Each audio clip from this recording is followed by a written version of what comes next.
Barka da zuwa tashar MKTV. Danna subscribe.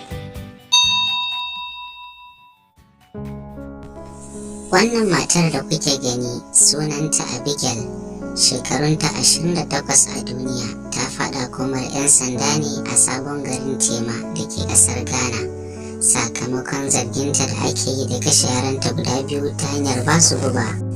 Yaran mace da namiji waɗanda 'yan biyu ne masu kimanin shekaru biyu a duniya, an kashe su ne da maganin bera a daren ranar Laraban makon da ya gabata. An kulle su ne a ɗaki har sai zuwa wayewar gari, inda ake neman su sai aka gano cewa mahaifiyar tasu ta kashe su ne daga bisani ta tsere, amma kuma an kamo ta sannan aka mika ta ga jami'an tsaro. Wata majiya ta rawaito cewa matar tana yawan korafin cewa mijinta ya gudu ya bar ta, baya kula da ita da yaran, wanda hakan ne ya sanya ta yanke wannan ɗanyen hukuncin da ta yanke. To Allah kyauta, danna mana subscribe mai saurare don kasancewa tare da MKTV.